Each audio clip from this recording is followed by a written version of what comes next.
우크라이나가 상대적으로는 군사력이 약했지만 절대적으로는 그렇게 또 만만한 대상이 아니었습니다. 2014년에 친서방 정부가 들어선 이후로 미국과 나토의 군사 고문들이 계속 상주하면서 우크라이나 군의 어떤 체질을 개선했던 거예요. 지금 접전이 벌어지고 있는 그 전선이지 않습니까? 거기에 어마어마하게 강력한 방어선을 구축해 놨던 것이죠. 누가 보더라도 러시아가 손쉽게 우크라이나군을 제압할 수 있을 듯 했는데 아직 그게 쉽지 않았던 것입니다. 여러분 안녕하세요. 오늘은 동유럽 이야기, 러시아 이야기입니다. 이 아주 먼 나라들이었는데 이제 갑자기 가까워졌습니다. 그래서 폴란드가 한국산 전차를 1000대나 사가고요. 체코에서는 또 원자력 발전소 건설하는데 한국 기업한테 또 계약을 체결을 하고, 또 러시아에는 북한 군사가 또 들어가 있고, 이게 참 묘하게 이렇게 한국하고 인연을 가지게 된 지역입니다. 그래서 이 러시아 이야기, 동유럽 이야기를 최고의 전문가를 모시고 그 이야기를 들어보려고 합니다. 류한수 교수님이신데요. 상명대 역사 콘텐츠 학과이시고 또 한국의 한국 슬라브 유어라시아 학회장이십니다. 영국의 에섹스 대학에서 역사를 공부했습니다. 서양사와 러시아 근현대사 전공으로 박사학위를 받으셨고요. 네. 교수님 어서 오십시오. 안녕하십니까. 저희 한번 인사 한번 해주시죠. 안녕하십니까. 저는 상명대 역사 콘텐츠학과 류한수 교수입니다. 올해 2025년을 거의 결산하는 자리에 얼굴을 비추게 되어서 상당히 반갑고 고맙다는 생각을 합니다. 자, 우선 우크라이나 러시아 전쟁 이야기를 좀 듣고 싶은데요. 우크라이나 왜 싸우고 있는 겁니까? 러시아는 왜 점령을 하려고 지금 그러는 거고, 우크라이나는 왜 버티고 있는 거고, 어떻게 하다가 이게 전쟁이 4년씩이나 가게 된 거고, 그렇죠. 궁금한 점이 참 많습니다. 사실은 2022년 2월에 푸틴 대통령이 전격적으로 우크라이나를 침공하면서 전쟁이 벌어졌는데요. 지난 4년 동안 여러 도서관이라든지 박물관이라든지 아니면 시민 단체에서 강연을 했는데 계속 궁금해하시는 분이 그 부분이죠. 왜 전쟁이 일어났는가. 그리고 사실은 형제 관계라고 할 수 있을 만큼 가까웠던 두 나라가 왜 이렇게 정말 가열차게 싸우냐인데 사실은 제가 알고 있는 지식 그리고 어느 쪽에 치우치지 않게 양편의 얘기를 다 들려주는 식으로 하면은 보통 한 12시간 걸리더라고요.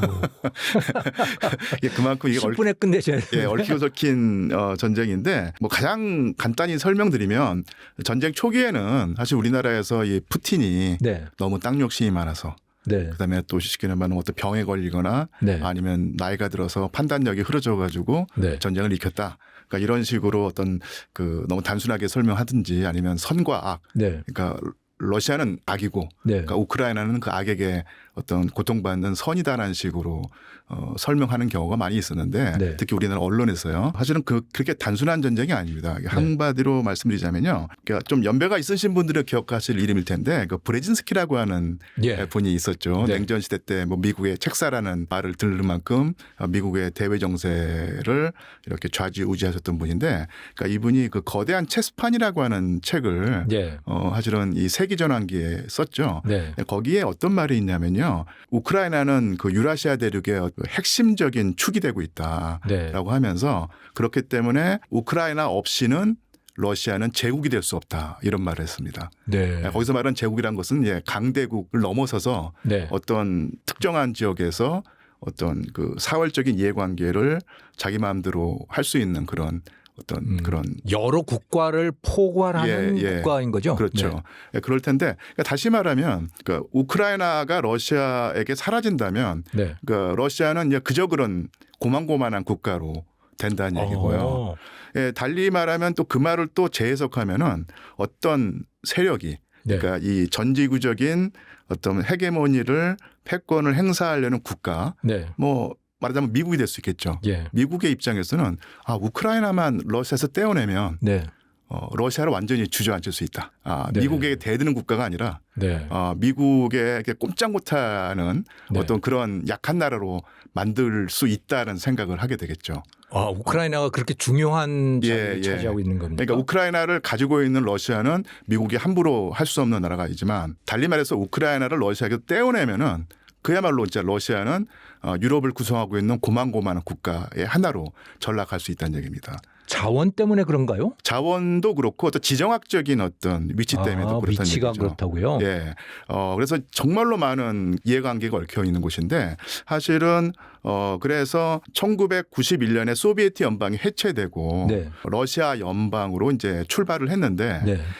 그때 사실은 그런 식의 지각 변동이 일어나기 전에 동서독이 통합이 됐지 않습니까? 예. 그때 당시 고르바초프였었는데요. 네. 그러니까 소련 말기에 소련이 이끌어 나가던 이제 그 통치자였는데 네. 동독과 서독이 뭐랄까 통합되는 거 네. 지금까지 반대하지 않겠다. 사실은 동독을 사실 소련이 그 당시에 차지하고 있었기 때문에 위성 국가였죠. 예, 그때 뭐 고르바초프가 이거 안 된다라고 했으면 사실 동서독이 통합 못 되는데 그때 고르바초프가 개방과 개혁을 얘기하면서 자세를 전환해서 네. 동서독이 통합되는 것을 뭐 허용한다고 할까요? 아니면 문제를 제기하지 않겠다는 식으로 네. 했습니다. 근데 조건 하나를 내걸었어요. 나토가 네. 동쪽으로 네. 1인치도 옮기면 안 된다. 네. 그런 약속을 또 미국이 해줬죠.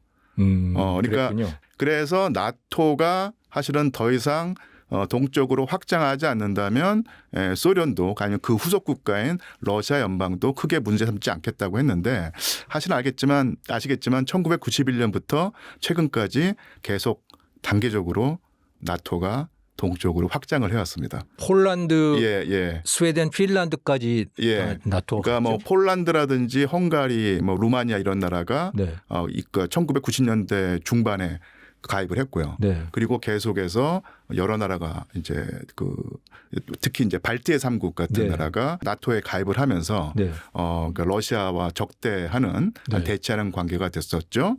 그런데 그 당시에 이제 뭐 옐친 대통령이라든지 아니면 2000년부터 집권했던 푸틴 대통령이 늘 되뇌던 말이 있었습니다. 네.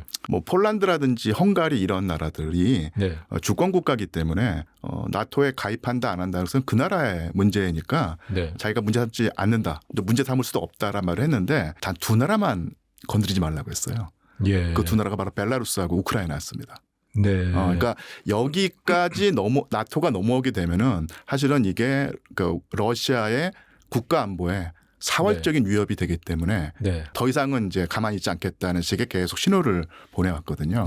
그런데 그 벨라루스는 원래부터 러시아와 아주 밀착한 국가였고 지금도 거의 위성 국가 같은데요. 거의 뭐 국가 통합을 얘기할 정도로 사실은 얽혀 있는 나라이기 때문에 푸틴 대통령이라든지 러시아 위정자들이 걱정을 안 하는데 문제는 게 우크라이나였습니다. 그러니까 우크라이나는 제가 뭐 여러 차례 말씀을 드렸지만 아실 만한 분은 다 아시겠지만 이게 동과 서가 완전히 확연히 다르거든요. 동쪽은 친러시아 성향이 강하고 서쪽은 친서방 성향이 강해서 완전히 상반된 입장을 취했었던 얘기죠. 민족이 다릅니까? 민족이 뭐 다르다고 하면 할 수 있는데 사실은 그게 다른 것이 아니라 역사적 경험이 달랐어요. 왜냐하면은 우크라이나 동쪽은 러시아 제국의 지배를 수백 년 동안 받았고요. 서쪽은 폴란드의 지배를 오랫동안 받았습니다. 그럼 남한, 북한하고 뭐 그런 차이 정도가 되는 건가요? 그러니까 하지만 뭐 남북한이 하지만 민족적으로는 별 차이가 없는데 역사적 발전 경로가 달랐기 때문에 경험이 완전히 다른 거죠. 우크라이나도 비슷한 것이죠. 근데 폴란드란 나라가 슬라브인에 속하지만은 그런 면에서는 러시아인과 같다고 할 수 있는데 러시아는 정교 신앙을 가지고 있는데 폴란드는 아시겠지만 가톨릭 신앙을 가지고 있거든요. 교황도 서유럽, 남유럽의 그 가톨릭이군요. 폴란드는. 그러니까 슬라브인인데 서방의 가톨릭을 받아들인 거의 유일한 민족이 바로 폴란드였습니다. 폴란드는 그렇고요. 그래서 정교 신앙을 가지고 있는 러시아가 오랫동안 차지해왔던 우크라이나 동부하고 서방 종교인 가톨릭을 믿는 폴란드 세력이 오랫동안 차지해왔던 우크라이나 서부하고 완전히 문화가 다른 거예요. 사고방식 다르고. 종교부터 다르겠군요. 그래서 지난 10년, 20년 동안을 놓고 보면 우크라이나 동부에서는 계속 러시아와 가깝게 지내고 교류를 해야 한다는 정치 세력이 강했고요. 우크라이나 서부에서는 러시아는 우리랑 안 맞는다. 그래서 이 미국과 서방, 구체적으로는 이제 뭐 나토라든지 유럽연합이 될 텐데 이쪽과 함께 해야지 우리 우크라이나가 발전할 수 있다. 이런 생각을 했는데요. 인구 비율은 어떻게 됩니까? 인구 비율은 거의 비슷비슷합니다. 비슷비슷하고요. 예, 예. 그런데 이것이 아까 말씀드린 최근 10년, 20년 사이에 형성된 정서가 아니라 네. 사실은 300년, 400년 더 거슬러 올라가면은 1000년 전에 동로마 제국과 서로마 제국의 어떤 뭐랄까 대립하고도 연관이 된다는 얘기죠. 그렇군요. 예. 그래서 원래는 그 우크라이나에서 서방 세력과 밀착한 세력이 서부에 국한돼 있었는데 2014년 이후에 이 힘의 균형이 깨져가지고요. 그 뒤로부터 이 서부에 기반한 친서방 정치 세력이 연속적으로 집권을 했던 거예요. 네. 균형이 깨진 이유는 왜 그렇습니까? 러시아에 대한 반감이 생긴 거예요? 2014년에 그 키이우에서 당시 그 우크라이나 대통령이 야누코비치라고 하는 분이었는데, 그러니까 이분이 이 서방 쪽, 그러니까 이 그 우크라이나 서부 쪽 사람들이 볼 때는 이 친러시아 정책을 펴면서 나라를 잘못 이끌고 가겠다 생각을 했던 거예요. 그래서 그 시위가 벌어졌는데 이 시위가 여러 가지 이유로 격화되면서 결국은 이 서부 사람들의 눈에 볼 때 러시아에게 빌붙는다는 야누코비치 대통령이 사실 야반 도주를 해버렸습니다. 그러면서 새로운 정부가 들어섰는데 그 정부가 계속 친서방 정책을 폈고요. 그리고 아주 본격적으로 나토에 가입하겠다. 유럽연합에 가입하겠다는 정책을 일관되게 폈고요. 그런 면에서 이 동부에 있던 친러시아 세력이 계속 이제 축소가 되었던 것이죠. 근데 이런 그 나라 안의 사정도 복잡하지만 푸틴 대통령이 볼 때는 그 2014년에 일어났던 시위를 어떤 순수한 시민들의 시위로 보지 않고 뒤에 배후 세력이 있다고 본 거예요. CIA나 미국의 그 뭐랄까 사주가 있었다고 본 것이고 실제로 이 야누코비치 대통령이 야반 도주에서 새로 정부가 세워질 때 누가 총리할지, 누가 외교 장관을 할지, 누가 경제를 담당할지를 거의 미국의 어떤 대사라든지 어떤 특사들이 결정했다는 얘기가 지금 밝혀지고 있습니다. 그러니까 이렇게 보면은 사실은 푸틴 대통령의 어떤 걱정 내지는 분노 그리고 어떤 이런 것이 사실은 근거가 없지 않다는 얘기가 되는 것이고요. 어쨌든 간에 나타난 결과는 2014년 이후로 지속적으로 우크라이나는 서방 쪽에 가려고 했고 구체적인 형태가 나토 가입이었다는 얘기죠. 그래서 이게 그 푸틴 대통령 입장에서는 우크라이나가 만약에 나토에 가입을 한다. 그러면 나토군이 우크라이나에 들어온다는 것인데 푸틴 대통령과 러시아 사람들 입장에서는 우크라이나 즉 바로 그 러시아의 코앞에 나토군 즉 서방군이 들어온다는 것을 보면서 떠오르는 역사적 경험이 두 개가 있어요. 하나가 뭐냐면 1812년에 나폴레옹의 러시아 제국 침공입니다. 그리고 1941년에 아돌프 히틀러의 소련 침공이었다는 얘기죠. 1811년에 나폴레옹이 침공하면서 모스크바가 완전 잿더미가 될 만큼 러시아 제국 자체가 쑥대밭이 됐고요.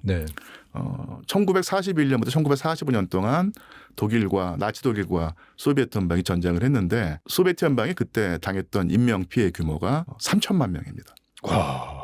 당시에 그 같은 시기에 한반도에 살던 인구가 한 얼마쯤이라고 생각하십니까? 그때 한 3천만 되지 않았나요? 2,500만 정도. 2,500만. 그러니까 죽은 사람만 한반도에 있는 사람이 다 죽고 덤으로 500만 명이 더 죽어야지 이 당시 그 2차 세계대전에서 소련이 겪었던 인명 피해와 더 동등해지는 것이거든요.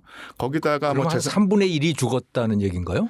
그 당시에 그 소련 인구가 1억 9천만 명이었는데요. 1억 9천. 3천만 명이 죽었으니까 약 한 20% 살짝 밑도는 그러니까 15% 정도의 인명 피해인데 사실은 이게 죽은 사람만 15%이고 다친 사람, 정신적 트라우마 그리고 재산 피해, 물적 피해를 따진다면 이건 뭐 상상을 초월하는 것이죠. 그래서 사실은 우리 대한민국이 2025년을 살아가지만 대한민국 사람들의 거의 모든 사람들의 머릿속에 1950년에 일어났던 6.25 전쟁이 지금까지 힘을 발휘하면서 우리의 사고를 규정하지 않습니까? 거의 똑같은 상황으로 아니면 더 심하게 1941년에 서방으로부터 당했던 전쟁 그리고 그 피해가 지금도 그 네. 러시아 사람들을 규정하는 거예요. 그렇군요. 그래서 뭐 한 가지만 더 그 말씀을 드리자면 푸틴 대통령이 사실은 전쟁 이후에 태어났는데요. 일단 그 집안을 살펴보자면 네. 아버지가 해군 병사로 당시 레닌그라드죠. 네. 오늘의 상트페테르부르크에서 독일군과 싸우다가 한쪽 다리에 큰 부상을 입고 평생 고통을 안고 살았습니다. 그렇군요. 그리고 어머니가 유명한 사건이죠. 레닌그라드 900일 봉쇄. 네. 그래서 레닌그라드의 항복을 받아내기 위해서 히틀러가 이 도시를 에워싸고 포위하고 900일 동안 봉쇄를 했거든요. 그래서 110만 명이 죽었습니다. 그리고 절반 이상이 아살했는데 푸틴 대통령의 어머니가 그때 거의 굶어 죽을 뻔했어요. 네. 아파트에서 굶어 죽어 가는데 이 아버지가 가까스로 이 군 배급 식량을 가지고 와서 자기 아내를 먹여 살려가지고 목숨을 가까스로 구했죠.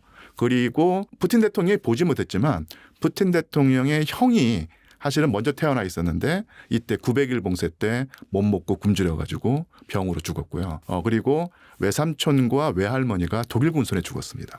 그 가족이 트라우마가 있었겠네요. 예, 예. 큰 트라우마가. 근데 이런 가족이 예외적인 경우가 아니라 네. 오늘날의 모든 러시아 가정 속에 네. 이런 얘기가 다 있는 거예요.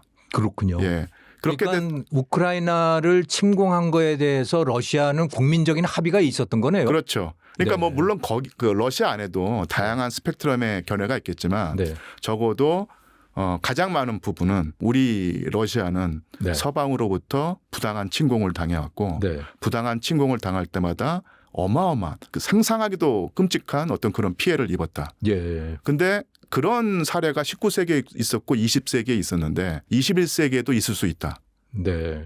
근데 그런 트라우마가 있는 상황에서 우크라이나가 완전히 서방으로 넘어가서 그 안에 네. 나토군이 진주하게 되면은 또 다른 히틀러, 또 다른 나폴레옹이 러시아를 침공할 수 있다고 하는 극단적인 공포심을 가지고 있다는 얘기죠. 예. 예. 그런데 2022년 2월 달에 예. 키우까지 전면 침공을 했을 때 예. 푸틴의 계산으로서는 며칠 안 걸릴 거라고 그렇게 계산을 했었다면서요. 근데 이게 또 팩트 체크를 해봐야 되는 것이요. 네. 우리나라에서는 사실은 뭐 푸틴이 네. 아니면 뭐 푸틴의 측근들이 네. 3일만 싸우면 키우를 점령할 수 있다고 호언장담했다고 돼 있는데 네. 사실은 그런 말을 했다고 확인되는 바가 없어요. 네. 그러니까 오히려 서방 언론에서 푸틴과 그 측근들이 오판을 해서 우크라이나라고 하는 큰 나라를 3일 만에 정복할 수 있다고 생각했다. 네. 이렇게 얘기를 하는 것이지 푸틴의 입에서 아니면 푸틴의 어떤 측근들의 입에서 네. 그런 말이 나왔다고 하는 그게 확증이 없습니다. 네. 그러니까 이게 일반적인 그 어떤 서방 측의 오해 내지는 왜곡이라고 할 수 있고요. 네. 물론 그 푸틴 대통령이 전쟁이라고 하는 극단적인 방법을 선택할 때 상황을 낙관하긴 했겠지만 네. 그 나라를 그러니까 우크라이나라고 하는 나라를 3일 만에 정복할 수 있다. 이런 식의 어떤 비현실적인 생각은 하지 않았으리라고 보는 것이 오히려 합리적이지 않는가 할 수 있겠죠. 사실은 우크라이나가 어마어마하게 큰 나라거든요. 5천만이든가요? 인구가 같은 그 전쟁 직전에 그 한 4,500만 명 정도가 됐었고요. 네. 국토 면적이 유럽에서 제2위 국가입니다. 그러니까 독일이라든지 영국보다 더 큰 나라예요. 그렇군요. 예, 예. 영토가. 예. 네. 그래서 그런 나라를 사실은 러시아가 총동원령을 내리지 않고 부분 동원령을 내려서 30만 명, 40만 명의 제한된 병력으로 3일 만에 정복하겠다고 어떤 낙관했다는 것은 제가 볼 때는 별로 그 타당성이 없는 얘기입니다. 예. 그런데 예. 우크라이나 사람들은 생각을 해보면 러시아하고 처음에 군사력도 상대가 안 됐었잖아요. 그거 어떻게 그렇게 지금 계속 버티고 있는 겁니까? 그러니까 물론 그 체급차가 있긴 하죠. 네. 러시아는 전통적으로 어쨌든 간에 질적인 면은 또 따져봐야 되는 적이 있지만 양적으로는 유럽에서 가장 큰 군사력을 가지고 있던 나라였고 네. 그에 비해서 우크라이나가 사실은 떨어지는 것은 분명한 사실인데 네. 어쨌든 간에 초반에 러시아가 그렇게 고생했던 이유는요. 일단 그 우크라이나가 상대적으로는 군사력이 약했지만 절대적으로는 그렇게 또 만만한 대상이 아니었습니다. 왜냐하면 일단 덩치가 큰 나라고요. 상대적으로 유럽에서. 그리고 아까 2014년에 네. 친서방 정부가 들어선 이후로 미국과 나토의 군사 고문들이 계속 상주하면서 우크라이나군의 어떤 체질을 개선했던 거예요. 예. 그래서 그 요원들을 훈련하고 교리를 바꾸고 그리고 기본적인 군비를 증강하면서 사실은 그 지금 접전이 벌어지고 있는 그 전선이지 않습니까? 네. 거기에 어마어마하게 강력한 방어선을 구축해 놨던 것이죠. 나토 가입 준비를 시킨 거네요? 예. 그리고 뭐 사실 나토에 가입하기 전에 이미 우크라이나군은 네. 나토 군대화하고 있었습니다.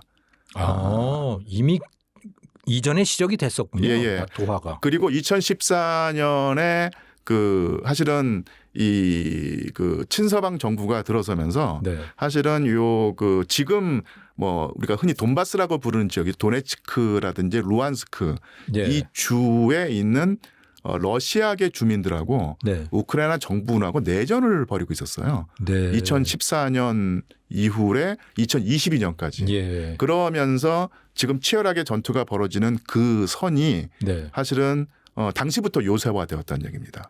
그래서 내전을 겪으면서 당연히 우크라이나에서 나라꼴은 말이 아니겠지만 네. 일단 군사력은 키워야 됐을 것이고요. 네. 그리고 나라의 경제력은 약하지만 미국과 서방 나토 국가들의 전폭적인 지원을 받으면서 꾸준히 군사력을 증강해 왔던 것이죠. 그런 상황에서 2022년 전쟁이 벌어졌을 때 누가 보더라도 러시아가 손쉽게 우크라이나군을 제압할 수 있을 듯 했는데 사실 그게 쉽지 않았던 것입니다.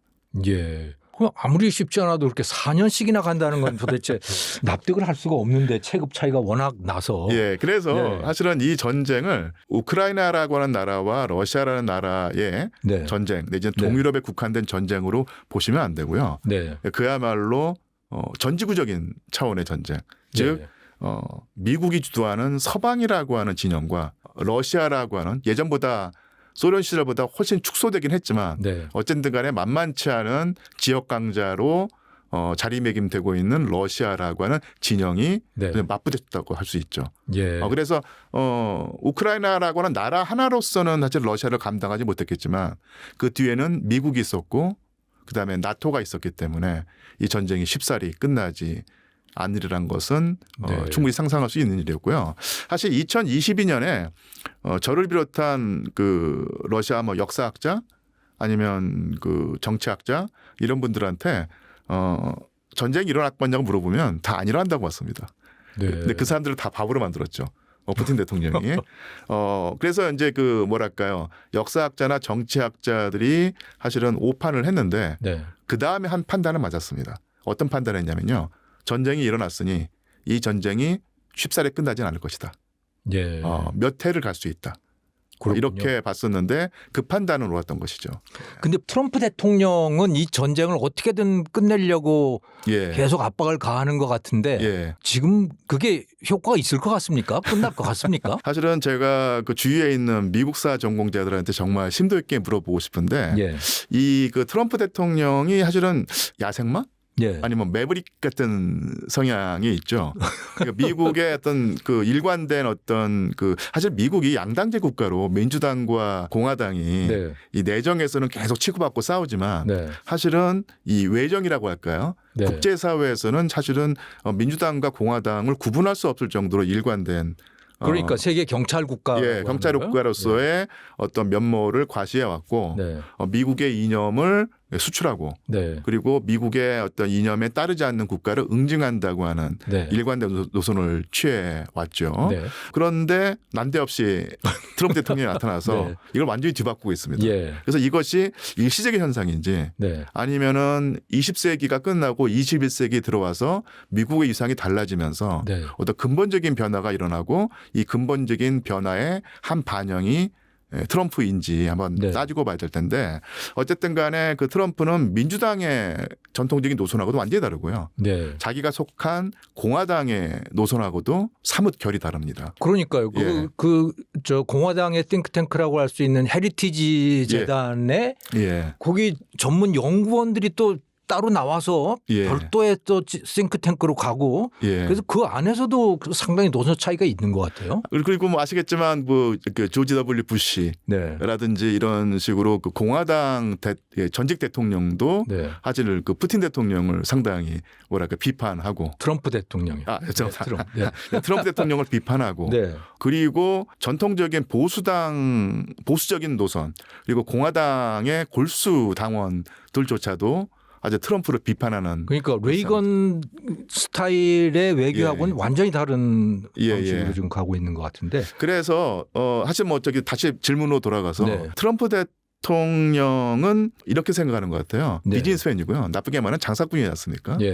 그러니까 미국이 너무 지금까지 주판 하나를 못 튕겨왔다. 네. 괜히 외국의 그 힘을 투사해서 미국의 힘을 낭비해왔다. 네. 자기는 전쟁 싫다. 전쟁 싫다는 것은 이 트럼프 대통령이 평화주의자라서 그런 것이 아니라 네. 전쟁이란 자체가 괜히 거기 가서 돈 쓰고 사람 죽고 그런 거 싫다는 그러니까 전혀 거죠? 수지 타산이 안 맞는다는 거예요. 네. 그래서 그게 너무 싫다라고 하면 전쟁을 끝내려고 하는 것이고요. 그래서 미국의 전통적인 동맹 중심 동맹을 중시하고 가치를 중시하는 외교가 오히려 미국의 국력을 소모해 왔기 때문에 그런 바보짓 안 하겠다. 네. 그래서 주판을 튕겨보니 미국이 가지고 있는 힘이 예전 같지 않고 지금 약간은 축소된 그리고 달라진 세계 정세에서 미국의 국력을 극대화할 수 있는 방법은 뭐냐면 유럽의 일에 괜히 끼어들지 말고 네. 그리고 동아시아에서도 중국과 너무 대립각을 세우지 말고 적당히 절충을 한다. 대신에 이 서방구라고 하죠. 예. 남북 아메리카 대륙. 네. 이쪽 지역은 확실하게 미국이 뭐랄까요 거머쥐고 네. 절대로 놓치지 않겠다라고 네. 생각을 한다는 얘기죠. 네. 그래서 뜬금없이 그린란드를 미국의 네. 영토로 만들겠다고 하는 것이 저도 처음에는 깜짝 놀라가지고 어떻게 네. 그린란드 덴마크 땅인데 그린란드를 미국의 영토로 삼겠다. 캐나다도 내놓으라고. 예. 그런 식의 이거 도저히 이해가 안 됐었는데 네. 이 서반구를 확실하게 거머쥐고 네. 절대로 놓치지 않겠다고 하는 전략을 한번 들어보니까 네. 그런 의미에서 이런 행동을 했던 것이구나. 그럼 라고 이해가 트럼프는 우크라이나를 러시아에 넘겨줄 수 있다 이렇게 보십니까? 그렇죠. 예. 아주 미국의 모양새가 구겨지지 않는 선에서 네. 그러니까 넘겨준다는 표현이 이상하겠지만 미국의 힘을 투사해서 미국의 힘을 소모하지 않겠다. 네. 그리고 또 사실은 또 미국이 너무 그 모양새 빠지게 우크라이나에서 빠져나오면은 사실은 크게 위험해질 수 있기 때문에 네. 그 일을 누구한테 맡기려고 하면 미국이 직접 하지 않고 영국, 프랑스, 독일, 서유럽 국가들 너희들이 알아서 해라. 그러니까 이게 그렇군요. 우크라이나 문제는 중요한데 이것은 유럽의 문제니까 네. 서반구에 치중하고 있는 우리 미국의 관심사가 아니다. 네. 그래서 우크라이나를 죽이든 살리든 유럽이 알아서 할 일이다. 이렇게. 예. 근데 생각하는 그 것이죠. 푸틴은 예. 그 돈바스, 도네츠크 그 지역을 다 내놓으라고 그러는 거잖아요. 예. 근데 그러면 우크라이나에서 지금 버티고 있는 전쟁을 하고 있는 그 국민들은 그걸 내줄 수 있는 상황입니까? 우크라이나. 예, 우크라이나에서. 그러니까 우크라이나도 사실은 이게 또 안에 또 들여다봐야죠. 네. 그러니까 우리가 국제 정세를 논할 때 가장 큰 실수를 하는 부분이 네. 어떤 나라는 하나의 일관된 통일된 의견이 있다고 하면서 하는데 네. 사실 그렇지가 않지 않습니까? 네. 뭐 당연히 우리나라에도 어마어마하게 다른 시각을 가진 사람들이 존재하고 싸우고 있고 네. 사실 그게 모든 나라 마찬가지일 텐데 아까도 설명드렸지만은 우크라이나는 동쪽과 서쪽의 분위기가 완전히 다르거든요. 네. 그래서 동쪽에는 이번 기회에 확실하게 러시아 편에 붙자 네. 내지는 아예 그냥 그 우크라이나 민족주의자들에게 우리가 대고 당하고 사느니 러시아 핏줄인 우리가 이번 기회에 아예 그냥 러시아의 편이 뜨는 것이 우리의 생존을 도모한 길이다라고 생각하는 사람들이 이 동쪽에 많이 있었고요. 예. 문제는 이제 서쪽입니다. 예. 중부와 서쪽인데 전쟁 초기에는 절대로 안 된다. 네. 영토를 넘겨줄 수는 없다. 그러니까 완전히 러시아와 인연을 끊자 이런 그 생각이 강했고 또 그런 생각을 했었기 때문에 애국심에 그 뭐랄까 차서 전선으로 싸워 나가는 사람들이 많이 있었기 때문에 네. 전쟁이 끝나지 않았던 것이고 4년 동안 버틸 수 있었던 것인데 이 매 앞에는 장사 없다고요. 네. 처음에는 정말 애국심에 끌어올랐던 우크라이나 중부와 서부의 평범한 시민들 사이에서도 지금 의견이 갈리고 있습니다. 어떤 사람들은 끝까지 특히 우크라이나의 맨 서단 쪽에 이런 생각이 강한데 네. 절대로 러시아하고는 한 하늘을 이고 살 수 없다. 절대로 그 땅을 넘겨줘서는 안 된다. 네. 뭐 옛날 표현으로 옥쇄하자 뭐 네. 이런 식의 정서가 강한 반면에 중부라고 할까요? 그것도 러시아 국경으로 가까이 갈수록 예. 좀 전쟁에 대한 의지가 약하군요. 그쪽은 뭐 사실은 러시아가 믿긴 하겠지만 네. 자기 나라를 쳐들은 러시아가 믿긴 하겠지만 전쟁을 통해서 너무너무 많은 네. 희생을 겪고 있다. 예. 그래서 이런 식으로 나라가 거덜날 때까지 버텨서 과연 우리에게 남는 것이 무엇인가. 네. 그러니까 이런 생각을 하면서 현실적으로 네. 현실을 받아들이자. 네. 현실이 차갑고 고통스럽지만 여기서 현실을 받아들이고 러시아가 원하는 것을 사실은 들어주는 것이 그나마 우크라이나 나라의 기틀을 유지할 수 있다라고 하는 생각을 한다는 얘기죠. 그런 사람들이 이제 늘어나고 있다. 늘어나고 있고 최근에 여론 조사를 보면은 비등비등하다. 네. 내지는 현실을 인정하고 러시아와 타협을 해서 예. 쉽게 말하면 영토를 떼준 한이 있더라도 일단 전쟁을 끝내고 보자는 쪽이 살짝 우세한 것으로 나타납니다. 그러면 나토 국가들은 어떻습니까? 독일, 프랑스, 뭐 폴란드, 스웨덴, 핀란드 이런 나라들. 생각이 복잡하죠. 예. 예. 그 사람들, 그 나라들이 우크라이나를 많이 도와주고 있는 거죠. 그렇죠. 예전에 사실 지금은 미국이 돈줄은 끊었습니다. 네. 그 전까지 뭐 천문학적인 그 자금 지원을 해주면서 우크라이나를 그 뒷배를 봐줬는데 네. 사실은 우크라이나가 원래부터 경제 체력이 약했고요. 네. 또 전쟁을 겪으면서 완전히 쉽게 말하면 경제 기반이 거덜났거든요. 네. 그래서 사실은 미국과 서방이 그러니까 그쪽에서 돈을 주지 않으면 공무원 월급을 못 주고요. 그다음에 군인들한테 수당을 못 주고요. 그다음에 노인들한테 연금을 못 줍니다. 예. 그래서 미국과 그 서방 국가들이 주는 돈으로 전쟁을 수행해와고 국가 자체를 유지해왔는데 일단 미국은 돈줄을 끊었어요. 네. 그리고 이제 트럼프 대통령이 우크라이나 돕는 거 영국, 프랑스, 독일이 알아서 해라. 이렇게 됐었고 영국의 슈타머 총리, 네. 그다음에 프랑스의 마크롱 대통령, 독일의 메르츠 총리 같은 경우가 네. 미국이 도와주지 않으면 우리가 우크라이나를 돕겠다라고 하면서 전폭적인 또 지지를 표명하고 있는데요. 네. 일단 아무리 그래도 미국이 주는 자금 지원에는 못 미치고요. 네. 그래서 더군다나 지금 아시겠지만 영국, 독일, 프랑스의 경제 사정이 워낙 안 좋아서 글쎄요. 네. 말로는 도와준다고 하는데 과연 그게 가능할 것인가라는 회의적인 시각도 들고 또 하나 세 나라 영국, 프랑스, 독일의 가장 큰 딜레마라고 할까 이게 뭐냐면 자금 지원, 간접적인 지원을 해줄 수 있는데 직접적으로 군대를 투입해서 병력을 투입해서 우크라이나와 함께 러시아와 싸울 것인가라는 질문이 제시되면은 선뜻 병력을 파견하겠다 이런 말을 못 한다는 얘기입니다. 지금도 그 외부 병력이 한 사람도 안 들어가 있는 거죠, 우크라이나에. 그렇죠. 그러니까 이게 현실적으로는 군사 고문이라든지 아니면 용병이라든지 아니면 아주 그 비밀스러운 형태로 일부 병력이 들어가 있는데 공식적으로는 들어가 있지 않습니다. 그러면 만약에 우크라이나가 여기서 그러니까 러시아 측의 요구를 받아들여서 전쟁이 끝난다면 그러면 어떻게 되는 겁니까? 그 다음에는 여기서 이제 지금 벌어지고 있는 협상의 난관이 있는데요.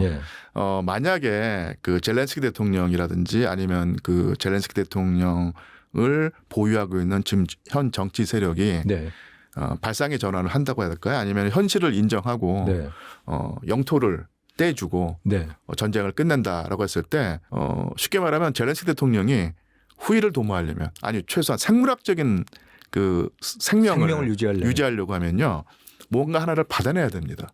그게 뭐냐면은 다시는 러시아가 우크라이나를 침공하지 않겠다는 또 침공하지 못하게 만들겠다는 안전 보장을 받아내야 되는데 미국의 약속을 받아내야 되는 거죠. 그러면. 미국이 어쨌든 간에 지켜주겠다고 하든지 아니면 간접적인 형태로 영국과 프랑스와 독일의 힘을 빌려서 지켜주게 하겠다 이런 거를 바랄 텐데요. 그러면 거의 나토 회원 수준이 되는 거 아닙니까? 예. 이렇게 됐을 때 사실은 그 나토의 회원이 되든지 우크라이나가 아니면 나토 회원에 준하는 형태의 강도로 러시아로부터 안전을 보장받아야 되는데 이게 또 푸틴 대통령 입장에서 보면 전쟁을 일으킨 이유가 결국 우크라이나의 나토의 군대가 발길을 들이지 못하도록 만들겠다는 것이었는데 4년 동안 싸워서 러시아도 상당히 큰 피해를 입었죠. 그렇죠. 그런 상황에서 영토를 좀 얻어낸다고 하더라도 그게 근본적인 어떤 문제 해결이 아니라고 보는 것이죠. 그래서 푸틴은 우크라이나가 벨라루스처럼 되는 걸 원하는 거죠. 그러니까 벨라루스까지는 아니더라도요. 최소한 중립. 그러니까 좀 시쳇말로 야 내가 우크라이나 너희 보고 우리 그 러시아의 꼬붕이 되라고 하는 것까지 내가 바라지 않는다. 최소한 서방의 꼬붕은 되지 마라. 그래서 너희가 중간 정도만 해줘도 나는 크게 문제 삼지 않겠다. 그러니까 이런 입장을 취하고 있는 것이죠. 그러면 젤렌스키 입장에서는 지금 러시아의 요구를 받아들일 수가 없는 거잖아요. 그렇죠. 일단 그렇기도 하고요.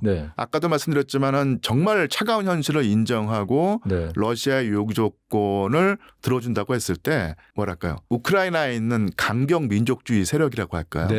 이 사람들이 가만히 있지 않을 거란 얘기입니다.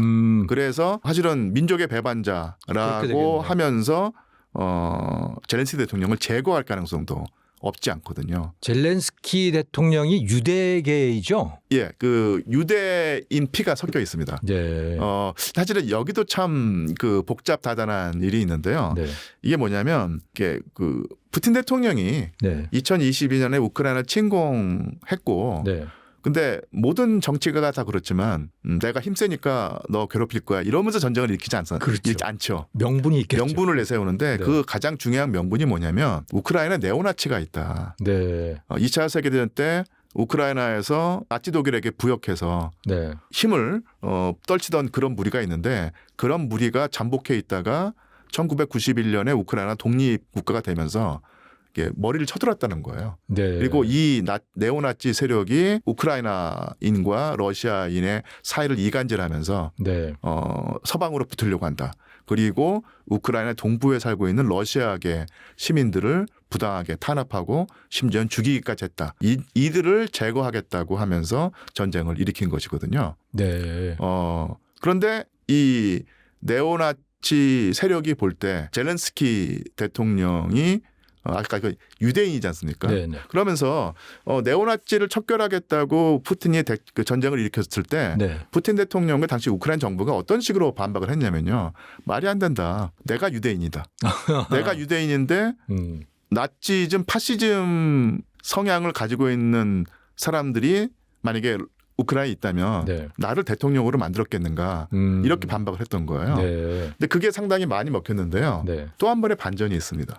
이게 뭐냐면요. 이렇게 볼 수 있는 거예요. 사실은 제2차 세계대전 즉 1941년 그러니까 나치 독일이 소비에트 연방 즉 우크라이나까지 공격해 들어올 때 우크라이나에 살고 있는 유대인들의 그 비율이 6% 내지 7%였어요. 꽤 많았네요. 꽤 많죠. 그런데 전쟁 기간 동안에 나치가 일단 우크라이나에 있는 유대인들을 아주 그냥 학살을 했고요. 그다음에 푸틴 대통령이 말하는 나치 세력, 네오나치 세력. 그러니까 나치에게 부역했던 우크라이나의 민족주의자 세력도 또 앞장서서 또 힘을 합쳐가지고 같이 유대인들을 죽였습니다. 그러니까 그 우크라이나 민족주의자들은 나치 독일을 업고 독립을 하려고 했었던 거죠. 그렇죠. 소련으로부터 벗어나려고 했었는데 그래서 그때 이제 유대인들이 엄청나게 많이 죽음을 당했던 거예요. 그리고 그 이후로 도저히 이런 나라도 못 살겠다고 하면서 그나마 남아있던 유대인들이 다 이스라엘로 이주를 했습니다. 그래서 1941년에 유대인 인구가 6% 7%였는데 2000년에 그러니까 21세기도 넘어올 때 1% 미만으로 줄어들었어요. 0.5%인가로 줄어들었거든요. 사실은 거의 없어진 것이죠. 여기서 역설이 나타나는데요. 만약에 1941년처럼 우크라이나의 유대인들이 6% 내지 10%가 그런 정도의 집단이었으면요. 네. 절대로 우크라이나에서는 유대인 대통령이 나올 수가 없습니다. 아, 반유대인 감정 때문에 워낙 강했기 때문에 네. 사실 그 유럽 국가 거의 대부분에 네. 반유대 감정이 네. 있는데 유독 강했던 나라가 우크라이나거든요. 네. 그래서 절대로 우크라이나에서는 유대인들이 대통령이 될 수 없는 구조였는데 네. 이게 아까도 말씀드린 것처럼 0.1%에 훨씬 못 미치는 그러니까 미미한 존재가 되니까 이렇게 미미한 존재는 사실은 위협이 되지 않는다는 얘기죠. 네. 그러니까 젤렌스키라고 하는 유대인이 대통령이 된다고 해도 네. 크게 신경 쓰지 않는다. 이런 상황이 됐던 얘기죠. 그래서 유대인 핏줄을 타고난 젤렌스키가 대통령이 됐다고 하는 그 사실이 우크라이나의 네오나치 세력이 없다라고 하는 증거가 될 수는 없다는 얘기입니다. 예. 이게 역사의 어떤 아이러니, 역설, 비극이라는 얘기죠. 그러니까 제가 그 우크라이나에 네오나치 세력이 있고 네. 이들이 국정을 좌지우지한다 이렇게까지 주장하는 것은 아닌데 네. 그렇다고 해서 우크라이나에 네오나치 세력이 없다라고 그러니까 딱 잘라 말을 쓰기는 푸틴 대통령이 예. 어쨌든 아예 없는 말을 한 건 아니다. 그렇죠. 라는 이야기인 거죠. 예, 예. 그 크기가 얼마나 큰지는 알 수 없지만. 그렇죠. 그 네. 학자들마다 다 진짜 의견이 다르거든요. 네. 어떤 분들은 정말 푸틴이 말하는 대로 상당히 강력한 네오나치 세력이 있고 네. 이들이 국정을 좌지우지한다고 보는 사람도 있고요. 네. 어떤 분들은 그렇지 않다. 아주 네. 미미한 세력이라고 본다. 예. 이렇게 보는 것도 있는데 확실한 것은 어느 쪽이든 다 할 말이 다 있는 상황이라는 예. 얘기입니다. 그런데 이게 전쟁이 종전 협상이 막 이루어지고 그러면서 예. 전투가 더 치열해지는 것 같아요 보니까. 예, 예.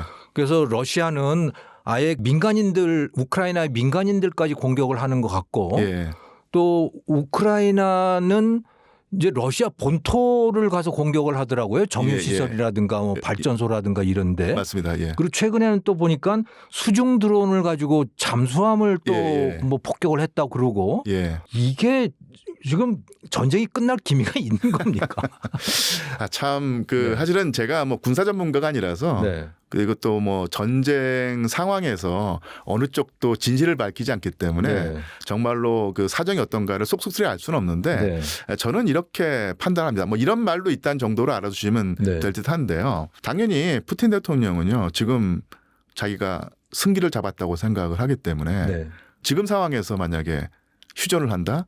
이렇게 되면은 오히려 지금 다 죽어가는 우크라이나를 살려준다고 생각을 할 겁니다. 그리고 푸틴 대통령의 머릿속에서는 이게 푸틴 대통령의 입장입니다.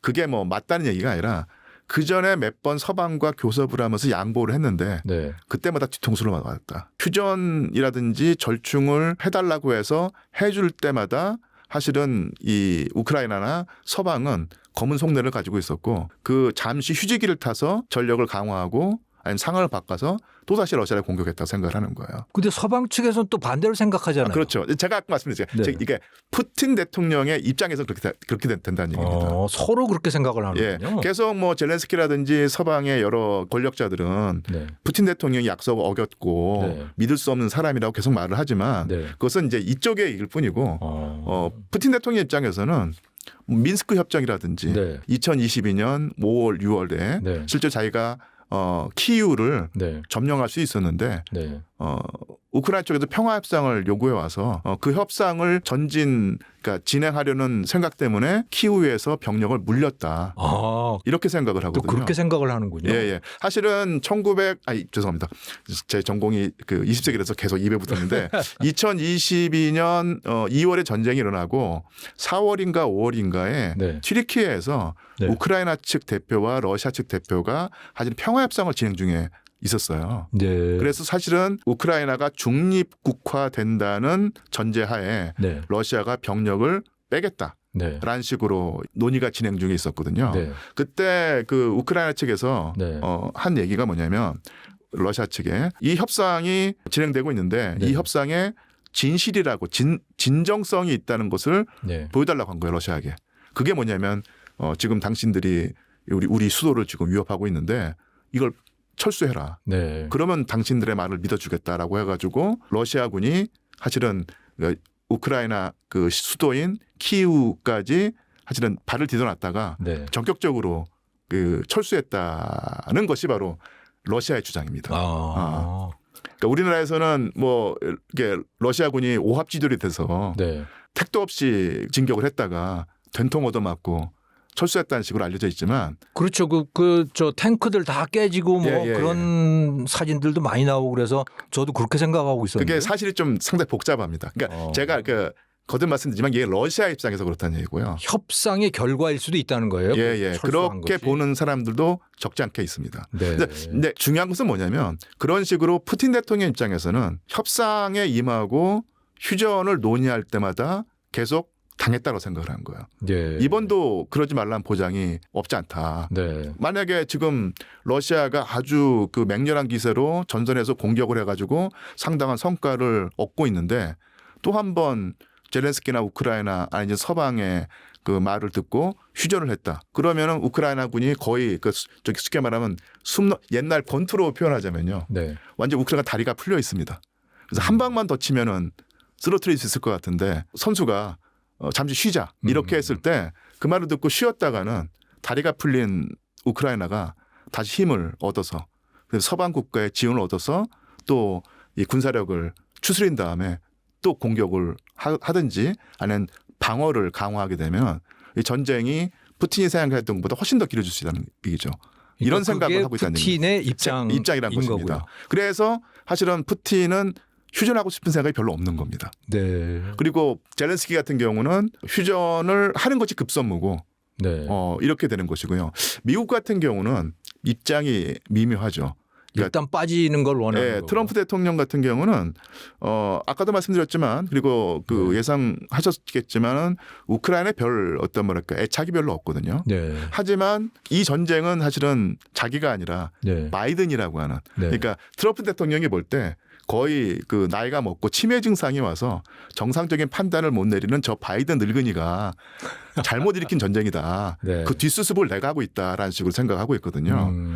그래서 이 전쟁을 끝내려고 하는데 그렇다고 해서 완전히 모양 빠지게 미국이 쫓겨나는 식으로 미국이 엄청나게 모든 걸 다 해줬는데 철저하게 우크라이나가 무너지면서 러시아가 승리하는 모양새를 취하는 것이 사실 이거 트럼프 대통령에게도 마음에 들지 않는 거예요. 왜냐하면 전쟁은 자기가 불러일으키지 않았지만 어쨌든 간에 자기 임기 내에 미국이 도와주던 국가가 처절하게 패하게 됐을 때 이게 그 미국 국내에서 자기의 어떤 뭐랄까요? 그 체면이 완전히 깎이게 되고 전쟁에 그러니까 어쨌든 간에 미국이 간접적으로 개입한 전쟁에서 처절한 패배를 맛본 대통령으로 각인되는 이런 상황을 피하고 싶은 겁니다. 트럼프 대통령. 그러면 러시아도 지금 휴전을 별로 원치 않고 또 우크라이나는 전쟁을 좀 멈추고 싶은데 그 조건을 미국이나 러시아가 들어줄 것 같지 않고 또 유럽 독일이나 프랑스나 영국 같은 나라는 우크라이나가 또 계속 버텨주길 원하는 거죠. 있고요. 그리고 미국 같은 경우는 정확히 말하면 트럼프 행정부는 이 전쟁을 빨리 매듭짓고 싶은데 러시아가 원하는 모습으로 전쟁을 끝내게 되면은 트럼프 자신에게 엄청난 피해가 온다는 얘기입니다. 그래서 협상을 진행하고 계속 우크라이나 압박하면서 러시아의 요구를 들어주라고 하면서도 사실은 계속해서 우크라이나에게 돈줄은 끊고 무기는 주지 않는데요. 정보를 줍니다. 이 정보란 게 군사 정보란 얘기죠. 그래서 사실 그 우크라이나가 가지고 있는 역량상 아주 그 러시아 그 본토 깊숙이 있는 군사 시설이라든지 아니면은 어떤 러시아 해군 함정이 있는 정확한 위치를 알 수가 없거든요. 그러니까 우크라이나가 드론을 보낼 때 GPS 정보나 이런 거를 미국이 제공하죠. 할 수밖에 없다는 거죠. 그리고 그런 긴밀한 정보를 미국이 사실은 제공을 하면서 러시아에게 사실 적지 않은 피해를 입히는 것이죠. 그러면서 사실 러시아를 통제하려고 한다는 얘기입니다. 그러니까 이 복잡 미묘한 상황. 그러니까 트럼프 대통령은 돈은 안 드는 거네요. 그렇죠. 정보까지 끊게 되면은 그 순간 우크라이나군은 무너지는 것이고요. 그런데 사실은 우크라이나 군이 그렇게 처절하게 망가지고 백기를 드는 상황을 트럼프는 원하지 않기 때문에 네. 적절하게 러시아에게 타격을 가할 수 있게 해주면서 네. 러시아 트럼프 대통령은 푸틴 대통령을 일정 정도 제어하고 싶은 겁니다.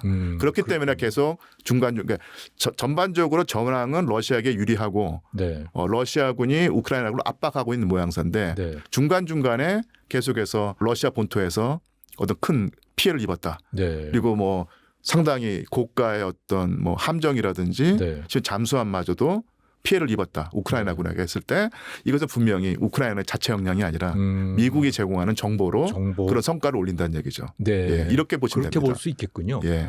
그런데 이 폴란드가 또 굉장히 러시아에 대해서 예. 그 뭐라 그러나 부정적으로 간다. 그리고 적대적으로 간다. 그렇죠. 예. 그러더라고요. 그래서 예. 최근에는 보니까 러시아 영사관을 다 폐쇄를 시켜버린 것 같아요. 예, 예. 그 폴란드하고 러시아 관계는 어떻습니까? 이게 우리나라에서는 이 폴란드는 약소국의 대명사 아닙니까? 네. 그래서 뭐 폴란드는 주변 강대국으로도 늘 얻어맞았고 특히 러시아한테 항상 얻어맞은 나라, 네. 그리고 러시아의 식민지로 고생했던 나라, 네. 그리고 20세기 후반기에는 러시아, 그러니까 소련의 위성 국가로 고통받았던 나라로 알려져 있는데요. 한국하고 비슷하다고 뭐. 예, 예.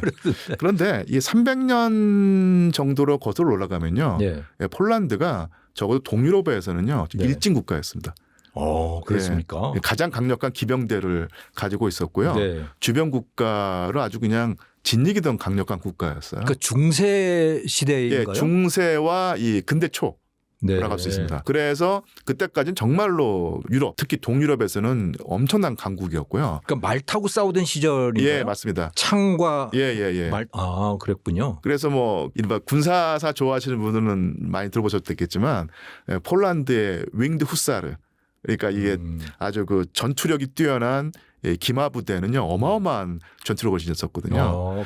그래서 한때는 러시아라고 하는 그 당시에는 이제 모스크바 공국이라는 표현을 썼는데 네. 모스크바 공국이 폴란드의 식민지가 될 뻔한 시절도 있었어요. 그랬습니까? 예, 모스크바의 폴란드 세력이 폴란드 군대가 들어와서 네. 점령하고 있을 때도 있었거든요. 예, 그러다가 이제 근대에 접어들면서 어느 순간부터 이 러시아와 폴란드의 힘이 비등비등해졌고, 네. 그러다가 시간이 갈수록 점점 러시아 힘이 커져가지고 네. 그 다음부터는 이제 폴란드가 당했던 것이죠. 그 소련 시절에도 폴란드가 반 소련 시위 같은 걸 많이 하고 그랬던 것 같은데. 예, 일단 뭐 위성국 시절일 때도 사실은 소련에 대한 감정이 별로 좋지 않았고요. 네. 그리고 뭐 19세기에는 러시아 제국의 일종의 식민지 네. 영토로서 엄청난 그 피해 의식을 가지고 있었고요. 네. 근데 이런 식의 뭐 근현대의 역사적 경험뿐만 아니라 네. 근본적으로는 저번에 말씀드린 것처럼 같은 슬라브인인데 네. 러시아에는 정교 신앙을 가진 국가, 동로마 제국의 어떤 동로마 제국의 후예라고 하는 네. 생각을 가지고 있는 나라고요. 네. 폴란드는 슬라브 핏줄이지만 네. 동로마 제국이 아니라 서로마 제국의 네. 종교였던 가톨릭을 받아들여서 네. 스스로를 서방이라고 생각한다는 얘기입니다. 폴란드는 서방이라고 생각하는구나. 예. 그런 식으로 이제 완전히 다른 사고방식과 네. 완전히 다른 세계관을 가지고 네. 1000년 넘게 대립을 해오고 있었고요. 그다음에 그게 최근 100년, 200년 사이에는 폴란드가 러시아로부터 일방적으로 두들겨 맞으면서 네. 정말로 이 러시아에 대한 공포심을 가지고 있다는 얘기입니다. 원한도 많겠네요. 그렇죠. 예. 예. 그래서 뭐 당연히 이 러시아 사람들이 폴란드를 볼 때는 이거 저기 폴란드 핏줄인데 네. 저렇게 그 서방한테 붙어가지고 항상 우리 다른 슬라브 사람들을 괴롭히고 아니면 저기 그 배신한 그런 국가라고 볼 것이고 네. 폴란드 사람들은 나는 슬라브 핏줄이지만 나는 우리의 정통성을 이 서로마 제국에 두고 있다. 네. 그리고 가톨릭 신앙을 믿고 있기 때문에 나는 서방의 일원인 것이고 더더군다나 100년, 200년 동안 우리가 얼마만큼 저 못된 러시아로부터 다 살아왔느냐 네. 이렇게 생각을 하면서 이 뭐랄까 예. 한국과 일본보다 더 심한 어떤 민족 감정이 있고요. 아, 그렇군요. 예. 그 요즘 보니까 뭐 동쪽 방패? 예. 그래서 그 벨라루스하고 국경 지역에다가 뭐 우리 비무장지대 해놓듯이 뭐 장애물도 설치하고 이 지뢰까지 설치한다고 그러던데요. 그렇죠. 그래서 어쨌든 간에 우크라이나라는 나라가 그 러시아에게 당하는 모습을 보면서 네. 폴란드의 정치가들 네. 그 적지 않은 폴란드 국민들이 다음 차례가 된다면 우리가 되지 않겠는가 하면서 엄청난 공포심 그리고 어떤 트라우마를 느끼면서 다시는 당하지 않겠다고 생각을 하면서 그렇게 국방력을 강화하고 있는 거죠. 지금 유럽에서 트럼프 대통령의 요구대로 그 전까지 1~2%의 그 못 미치던 이 국방 예산을 국방비, GDP의 1~2%죠. 5%까지 늘리라고 하는 요청을 받아 허덕허덕 대두고 있는데 지금 4.8%인가요? 4.7이더라고요. 예. 그러니까 전체 유럽에서 그러니까 러시아를 제외하고 가장 높은 수준의 국방비를 지금 감당하고 있는 나라가 폴란드고요. 그것은 바로 이제 그런 상황 때문에 그렇다는 얘기죠. 절대로 당하지 않겠다. 예. 네. 그럼 에스토니아, 리투아니아 그 발트 3국이라고 하는데 라트비아죠. 그 나라들은 어떻습니까? 거기 인구도 별로 안 되고 뭐 러시아가 마음만 먹으면 점령할 수 있을 것 같은데요. 사실은 뭐 군사력에서는 뭐 대비가 안 되는데 어쨌든 간에 그 소비에트 연방 시절에 스스로가 그 소비에트 연방 체제의 피해자라고 생각을 하는 거예요. 그쪽도 그럼 카톨릭 계열입니까? 그쪽은 사실은 뭐 그 종교로서는 아주 어떻게 보면은 그 종교 색채가 옅거나 아니면 굳이 따지자고 하면은 종교 신앙이 있고요. 아니면 또 이 발트의 삼국이 예전에 게르만인들이 이게 뭐랄까요 그 뭐 이렇게 차지하고 있던 그쪽이었거든요. 바이킹들 뭐 그런 그러니까 바이킹이라기보다는 그러니까 그 게르만인 오늘의 독일인들이 사실은 이 동쪽으로도 많이 그 세력을 뻗쳐가지고 아시겠지만 그 러시아 사람들 중에서도 무슨 캄프 무슨 그 부르크라고 하는 이름을 가진 사람이 많이 있거든요. 그러니까 이 사람들이 대개는 이 발트의 삼국에 정착한 독일 사람들입니다. 그렇군요. 그래서 되게 복잡한데요. 이 나라가 어쨌든 간에 그 러시아 제국의 그 일부였다가 제1차 세계대전으로 러시아 제국이 해체되면서 사실은 이게 붕괴될 때 독립을 했었거든요.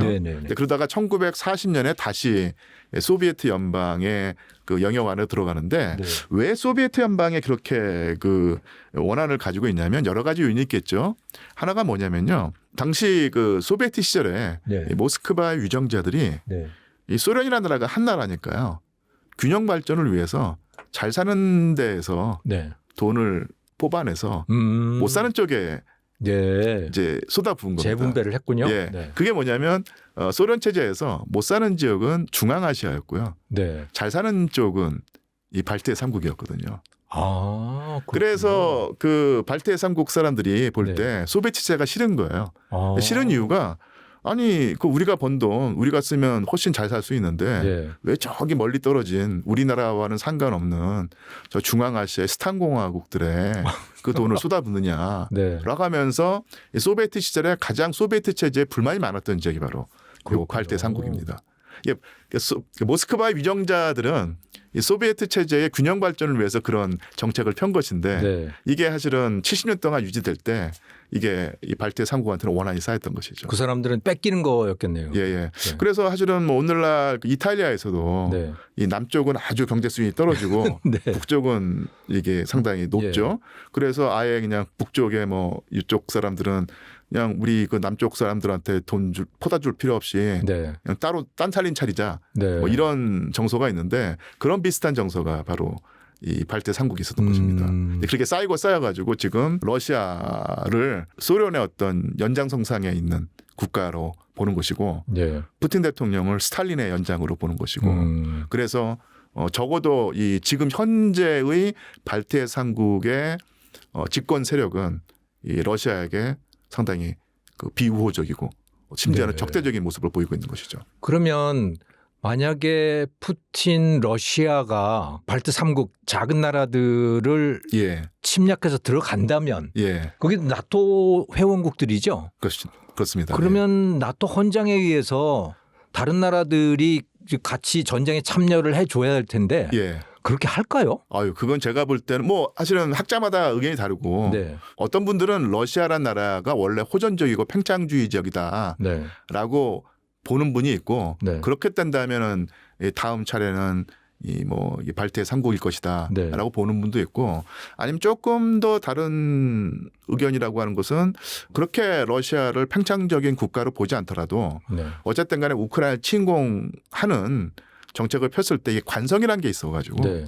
계속해서 서쪽으로 영향력을 행사할 것이다라고 하면은 약간은 좀 낮은 단계의 어떤 네. 갈등 관계가 러시아와 발트의 3국 사이에 있다고 볼 수 있는 것이고요. 지금도 보면 드론을 날려서 그 예. 영공을 넘는다든가 이런 일들이 있는 것 같은데 예. 러시아는 부인하고 있는 거죠. 예. 당하는 쪽에서는 예. 저건 러시아 거라고 하는데. 예. 예. 근데 그것도 뭐 복잡한 사정이 있습니다. 예. 이게 뭐냐면 러시아가 일부러 보냈을 가능성도 있고요. 예. 근데 그것은 사실은 뭐 분쟁을 일으키려고 지금 우크라이나하고도 전쟁하고 있는데 허덕이고 있는 상황에서 네. 이 발트 3국까지 건드려 가지고 나토 전체와 척을 지는 것은 사실 감당할 수 없는 일이거든요. 네. 근데 어쨌든 간에 러시아로서는 한번 이렇게 툭 한번 찔러 보면서 네. 상대 간을 본다고 할까요? 네. 이 나라들이 어떤 상태에 있는가, 나토 전체가 나토구가 어떤 상태에 있는가를 한번 알아보기 위해서 한번 툭 건드려 보는 수준일 수도 있고요. 또 하나는 그 최근에 한 10월, 11월에 있었던 일일 텐데 네. 폴란드라든지 아니면 발트해 3국 쪽으로 러시아 드론이 네. 침범했다는 말이 있는데요. 이렇게도 볼 수 있습니다. 이게 맞다는 얘기가 아니라 이런 시각도 있다고 알아두시면 될 텐데 우크라이나를 러시아군이 드론이라든지 미사일로 공격을 할 때 네. 당연히 나토의 지원을 받은 우크라이나군이 대공 방어망을 가동해서 그걸 막아내거든요. 네네. 근데 이런 우크라이나 대공 방어망을 뚫을 수 있는 방법이 뭐냐면요. 드론이나 미사일을 한꺼번에 수백 발을 쏘는 겁니다. 한꺼번에. 근데 수백 발을 계속 날리다 보면은 러시아의 군사 재고가 네. 금방 바닥나거든요. 네. 그래서 어떻게 하냐면요. 가짜 드론하고요.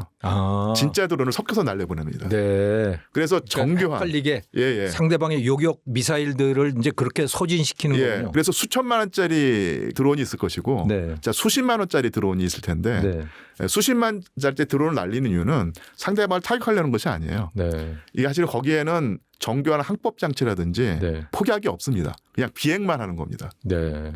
그래서 날려보내면 어느 것이 가짜 드론이고 어느 것이 위험한 드론인지 알 수가 없기 때문에 우크라이나의 대공 방어망이 마비되는 것이거든요. 네. 그런 효과를 날리는데 그런 수십만 원짜리 가짜 드론은 정교한 항법 장치가 없기 때문에 쉽게 말하면 아무데나 갈 수 있고 아무나 가는 거예요. 그래서 그런 드론이 폴란드라든지 발트해 3국으로 넘어갔다는 것이 러시아 측의 주장 내지는 일부 학자들의 주장이고요.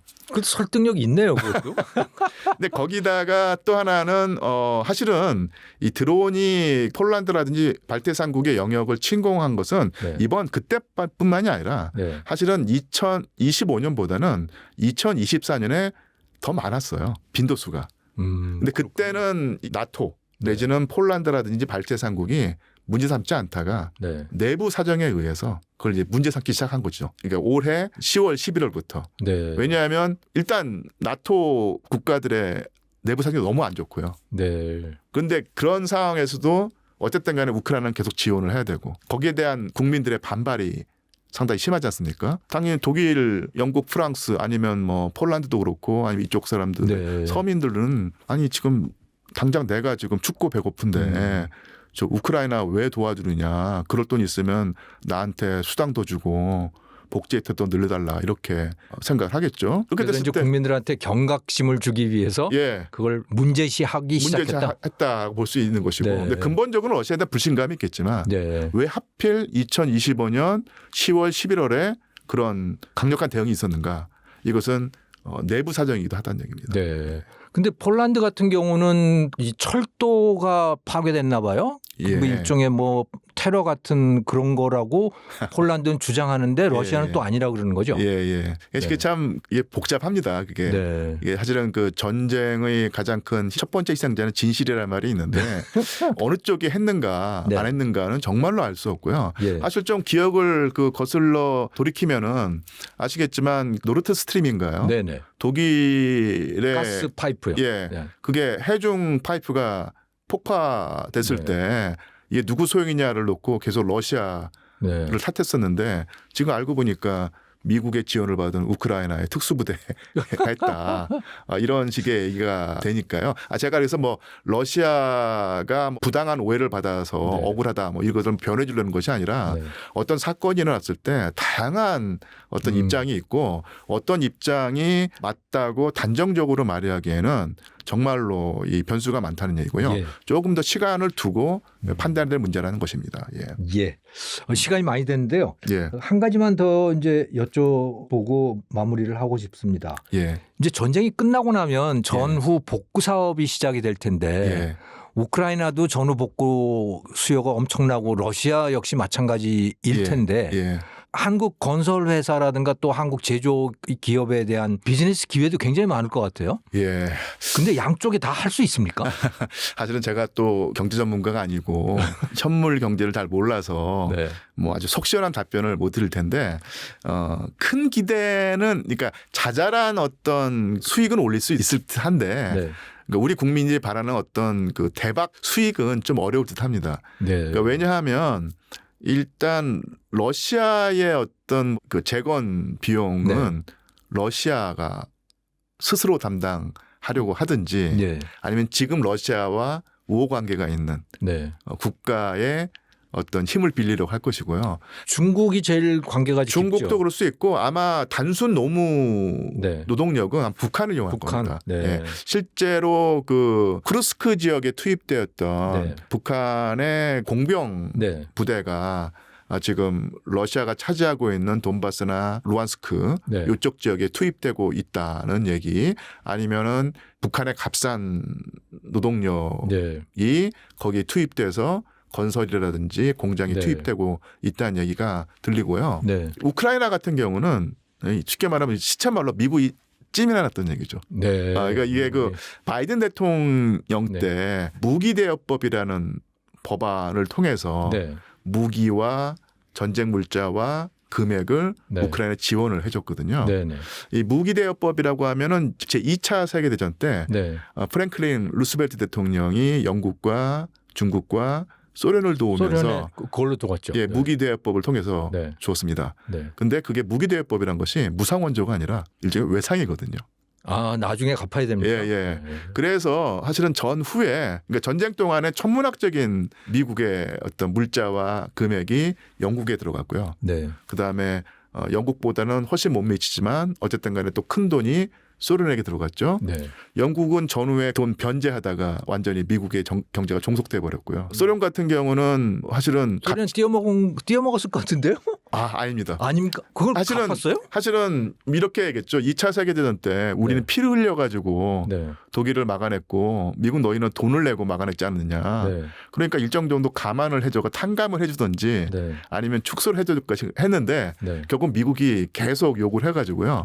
계속 갚다가 푸틴 대통령 때 결국 맨 마지막 변제를 했습니다. 냉전 기간 중에 서로 그렇게 대치하고 있는데 갚았어요? 그러니까 뭐 사실은 소비에트 연방 시절에는 계속 버팅기기도 하고 뭐 깎아달라고 뭐 때도 써보고 했는데 미국이 뭐 절대로 안 된다고 했고요. 옐친 대통령과 또 계속 이제 갚아 나갔고 정확한 연도는 기억나지 않는데 2010년 전후에서 했다고 알고 있습니다. 와, 그 2차 대전 때 무기 외상 판매한 거. 그러니까 이게 사실은 이 그 무기대여법 전에는 캐시 앤 캐리라고 하나요? 미국의 그 무기를 가지고 싶으면 현금 들고 와서 돈 내고 너희들 배에 실어서 가져가라. 이런 입장이었는데 1940년 말인가요? 1941년에 루스벨트 대통령이 나치 독일을 물리치고 미국의 어떤 그 패권을 유지하려면은 영국과 소련을 도와야 되겠다 해가지고 캐시 앤 퀘리 정책을 바꿔가지고 일단은 공짜로 빌려주겠다. 나중에 전쟁이 끝나는 동안에 갚아라. 네. 이게 바로 무기대여법이었거든요. 예. 똑같은 법이 2022년에 미국 의회에 통과돼서 우크라이나를 도왔다는 얘기입니다. 그럼 우크라이나가 갚아야 됩니까? 갚아야죠. 더더군다나 무슨 돈으로 갚지? 그러니까 더더군다나 바이든 대통령 같은 경우라고 하면은 네. 예, 못 이기는 채 하고 네. 이렇게 탕감해줄 가능성이 조금이라도 있었는데 네. 아시겠지만 지금 대통령은 트럼프 대통령이고요. 네. 트럼프 대통령은 철저한 비즈니스맨이기 때문에 네. 절대로 손해보는 행동은 안 할 겁니다.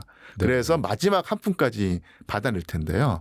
그게 뭐 우크라이나에 있는 지하 자원일 수도 있고 히토류일 수도 있고 아니면 그 풍부한 그러니까 우크라이나가 가지고 있는 거의 유일한 비교 우위 산업이 바로 농업이거든요. 네. 지금 우크라이나의 토지 내지는 농장 거의 대부분이 서방 자본 특히 미국 자본에 넘어갔다는 얘기가 있습니다. 벌써요? 예. 그러니까 미국이 지금 가지고 있는 농업 관련 그 다국적 기업 여러 개가 있는데 뭐 제가 언뜻 기억에 몬산토 뭐 이런 네. 게 있는데 이 기업들이 적극적으로 우크라이나에 들어가서 이미 그 토지라든지 농업 관련 시설을 거의 대부분 다 잠시겠다는 얘기가 있거든요. 네. 근데 그런 식으로 돈을 가져가겠죠. 그렇게 됐을 때 전후에 어떤 형태로든 간에 전쟁이 매듭이 지어지면 우크라이나도 재건에 나서야 되는데 네. 자체 역량 가지고 못하고요.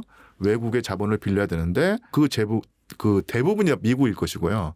아마 다른 나라가 끼어들려고 하면 미국이 너희들이 무슨 염치로 끼어드느냐. 우리 나와바리다 라고 하면서 아마 안 끼워주려고 할 겁니다. 지금도 보니까 HD 현대건설 뭐 이런 데가 그 키우 공항 건설하는 거 그 프로젝트 이미 뭐 계약 진행하고 예. 뭐 그런 것 같은데요? 그러니까 자세한 사정은 모르는데요. 네. 아까도 말씀드렸지만은 아주 큰 덩어리는 아마 먹기가 쉽지 않을 텐데. 그거는 미국 몫이군요. 예. 그러니까 미국과 어떤 적절한 어떤 그 절충이 이루어지고 네. 그다음에 뭐 대한민국이 가지고 있는 기술이 결국은 이제 어떤 효과를 하청 보면 같은 거를 예, 하면은 큰 건더기는 아니더라도 네. 덩어리 아니더라도 자잘한 어떤 수익을 올리는 데는 아주 뭐 가능하겠죠. 근데 네. 조금은 어떤 그런 현실을 네. 그러니까 감안해 가지고 적절하게 어떤 그 전략을 짜야지. 우크라이나가 완전히 망가졌으니 드디어 뭐 우리의 어떤 기회가 확 열렸다라고 낙관하기에는 좀 어려운 그렇군요. 상황입니다. 예. 그렇게 전후 복구 사업을 할 정도로 우크라이나가 돈이 없군요. 사실은 이 우크라이나가 거의 그 국가로서 존립할 수 있는 네. 기틀이 망가지고 있다는 것이 분명한 사실이고요. 네. 지금이라도 전쟁을 끝내고 난다면은 그래도 이 토대라도 남는데 전쟁이 뭐 1년, 2년, 3년 더 지속이 된다고 하면요. 경제가 망가지고는 두 번째 치고 인구 구조가 네. 젊은 사람들이 굉장히 많이 나갔나 봐요. 예, 많이 나갔고요. 일단 인구 그래프를 그려보면요. 네. 현격하게 10살, 10대, 네. 20대가 30대, 40대, 50대에 비해서 훨씬 적어요. 그렇군요. 예. 그리고 지금 사실은 우크라이나는 여러 가지 이유에서 30대라든지 40대, 50대, 심지어 60대까지 동원해서 전쟁을 치르고 있는데 왜 그러면 20대를 동원하지 않느냐? 일단 수가 적은 겁니다. 네. 수가 적은 것이고 의무량으로 많이 외국으로 빠져나가서 징병을 기피하고 있고요. 네. 진짜 젤렌스키 대통령이 젖먹던 힘까지 짜내서 버텨보겠다고 하면서 20대를 동원하는 순간 당연히 전쟁에서 많은 사람이 죽어나갈 네. 것이고 더더구나 전황이 극단적으로 불리한 상황에서 이 교환비 러시아군이 1명 죽을 때 우크라이나군은 5명이 죽을 수도 있고 10명이 죽을 수도 있거든요. 그걸 20대가 감당하는 순간 향후 30년, 50년, 100년 후에 우크라이나를 감당할 수 있는 젊은 세대가 완전히 사라져버리게 된 것이죠. 그렇군요. 예. 우리 한국 전쟁 1953년에 끝나고 난 다음에 한국 경제 상황하고 비슷하겠네요. 우크라이나. 예. 그나마 그래도 대한민국은 그 뒤로 곧바로 베이비붐이 일어서 네. 전쟁의 충격을 이렇게 뭐랄까 완화하고 보완하고 아니면 사실은 제가 사실은 1966년생인데요. 베이비붐 끝물 세대인데 예. 그때 제가 다녔던 그 네. 중학교에 한 학년에 17개 반이 있었고요. 한 반에 그 80명이었거든요. 예. 그랬었죠. 그런 시절이었죠. 네. 지금하고는 정말 상상할 수 없는 시절인데 네. 그런 식으로 어쨌든 간에 대한민국은 전쟁의 고통을 겪었지만 그 뒤에 베이비붐이라든지 정말 필사의 노력을 다해서 국가를 재건했는데 네. 그런 상황이 과연 우크라이나에 나타날 수 있을 것인가. 일단 베이비붐의 어떤 효과를 볼 수 있는 젊은 사람이 너무너무 적기 때문에 가임 인구 자체가 줄어들어서 예. 그런 어려움이 있는 것이죠. 네, 알겠습니다. 그 전후 복구 경기 기대하기 쉽지 않다는 말씀을 해주셨습니다. 예, 눈높이를 좀 낮추자. 네. 이것은 이렇게 말씀드리겠습니다. 오늘 류한수 교수님 모시고 유럽 역사 전체에 대해서 아주 흥미진진하고 그동안 모르고 있었던 내용들 그런 이야기를 많이 들었습니다. 저한테는 아주 유익했었는데 여러분들께도 그런 시간이면 좋겠습니다. 되게 마지막으로 저희 시청자들께 해주실 말씀이 있으신가요? 예. 사실은 저도 좀 이상한 얘기지만 제 전공이 역사이기 때문에 네. 인간의 과거를 주로 연구했는데요. 2022년부터 지금까지 어쨌든 간에 이 우크라이나 러시아 전쟁을 보면서 네. 전쟁이라는 것이 이런 거구나. 그리고 전쟁이 일어났을 때 교전국이 이런 식으로 전쟁을 수행하는 거구나 하는 걸 또 한번 느꼈거든요. 네. 제가 그 역사학자로서 제1차 세계대전과 제2차 세계대전을 연구할 때 네. 책에서는 어떤 교전국의 행태라든지 전략 전술이 보였는데 이게 또 내가 살아가는 시대에 규모에 준하는 전쟁을 보면서 또 많은 것을 배우게 됐는데요. 지난 4년 동안의 전쟁의 그 추이라든지 경과를 추적하다 보니까 드는 느낌이 이게 제1차 세계대전도 그랬지만 전쟁 이전의 세계와 전쟁 이후의 세계가 완전히 달라졌다는 느낌이 듭니다. 그래서 우크라이나 러시아 전쟁 이전의 세계는 미국의 일극 체제가 유지가 되었고 그리고 미국이 그것을 유지하려고 하는 강력한 의지가 있었는데 이 전쟁을 겪으면서 변화가 일어났고 전쟁이 언제 끝날지 모르지만 확실한 것은 전쟁이 끝나고 난 다음에는 미국의 일극 체제가 유지가 되지 않을 수도 있다. 다그 체제가 될 수 있다. 또 중요한 것은 뭐냐면 미국이라는 나라 자체가 일극 체제를 유지하려고 하는 의지를 어떻게 보면 상실해 간다고 할 수 있고요. 아니면 어떻게 보면 포기한다고 할 수 있고요. 이런 상황이 됐을 때 정말로 전 세계가 복잡해진다는 얘기입니다. 사실은 미국의 일극 체제가 유지되는 상황에서 대한민국은 너무너무 쉽게 국가 정책을 정할 수 있었거든요. 그렇죠. 근데 그것이 아니라고 했을 때 거기에 매달리다가는 정말로 힘든 상황이 올 수 있다는 얘기입니다. 그래서 전 세계가 다국 체제로 바뀐다라고 했을 때 대한민국의 어떤 그 항로를 어떻게 정해야 되는가를 판단을 해야 되는데 그때는 변수가 1개, 2개가 아니라 3개, 4개, 5개가 된다는 얘기죠. 그래서 저도 진짜 고등학교 졸업하면서 수학책은 딱 덮어버렸는데 우리가 예전에 중고등학교 때 2차 방정식, 3차 방정식 많이 배우지 않습니까? 그래서 변수 1-2개를 생각할 때의 어떤 그 방정식하고 변수를 3-4개를 가지고 있을 때 방정식이 완전히 달라지는데 우리는 지금 단순한 방정식이 아니라 훨씬 더 고차원의 방정식을 풀어나가야 된다. 그럴수록 이 대한민국의 항로를 설정하는 것을 일부 엘리트에게만 맡기면 안 되고 그야말로 일반 시민들의 판단력 그리고 국제 정세를 보는 시각이 예리해질수록 우리 그 대한민국의 어떤 항로가 더 안전해지지 않을까. 이런 생각을 해봤습니다. 알겠습니다. 오늘 류한수 교수님 모시고 아주 좋은 말씀 많이 들었습니다. 나와주셔서 감사합니다. 고맙습니다.